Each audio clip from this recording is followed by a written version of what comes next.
What is going on, guys? Welcome to your 26th HTML5 tutorial, and in this lesson I want to talk to you guys about a new type of query selector method, and that's querySelectorAll. However, before I continue, I want to make sure that you guys understand why this query selector method works, because what's going on here is this first paragraph and this third paragraph have the same ID. However, whenever we click the third one, nothing happens. We only get an alert box whenever we click the first paragraph.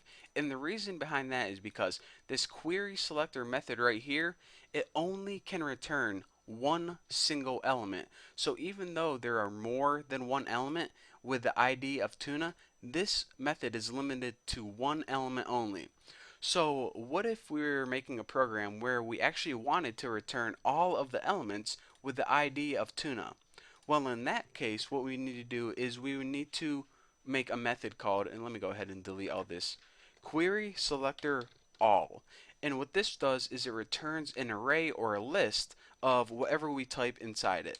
So I'm just going to go ahead, and since we already have a couple things with the ID of tuna, I'm just going to go ahead and write it just like this.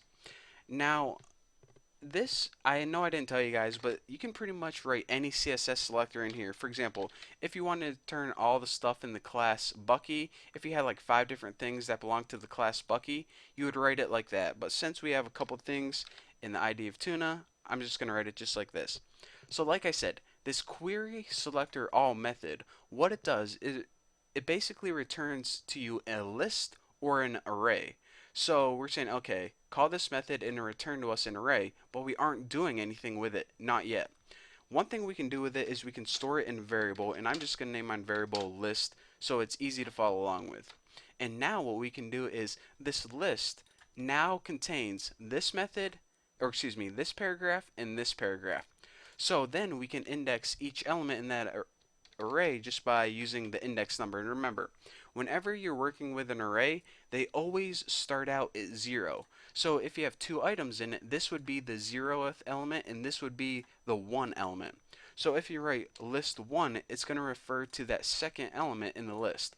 So we're going to write list 1 equals, we'll just write like on click equals talk. So whenever we click that second thing in the list, it's going to call this thing right here. So let's go ahead and save that, refresh, and see what we got. Go ahead and click first, nothing happens, even though it's in the list. Second, nothing happens because it wasn't even in that array. And third, check it out. Yo-yo ma, just like that. Now, another kind of more useful thing what we can do is say we wanted to scroll through our entire document and we didn't know how many things were in that list, but everything that was in that list, we wanted to have that functionality that whenever we clicked it, we wanted to pop up an alert box. Well, what we do is we would get rid of this right here because this only references one particular item. What we could do is just make a for loop to loop through everything in that list. And you do that by writing this for. We'll make a counter variable I equals 0, and then we'll write when I is less than list. Remember that list variable is what we declared right up here. List length, and then we'll just put I++. And what this is going to do is whenever we have a list, it's going to pretty much cycle through everything in that list.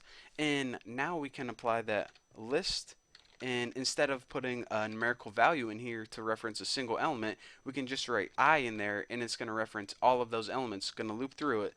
On click, not on lick, that is disgusting. On click equals talk.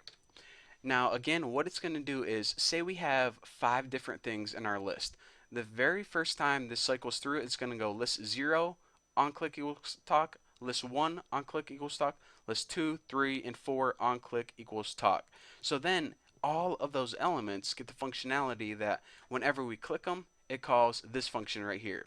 So if we go ahead and save that and refresh, whenever we click the second one, nothing happens because it isn't in that list. The first one, check it out. And the third one, check it out. And if we had 10, 100, a million different elements, as long as they all belong to that ID of tuna, it would get this functionality. So I just want to explain to you guys that there is a difference between the query selector method and the query selector all. The query selector method is only limited to one element, but the query selector all can have unlimited number of elements, and you typically use this whenever you want to reference a bunch of stuff on your page, all with a similar attribute. So now that you understand that, we're ready to move on to some more advanced stuff in looking at how all this ties together with HTML5. So thank you guys for watching. Don't forget to subscribe, and I'll see you guys in the next video.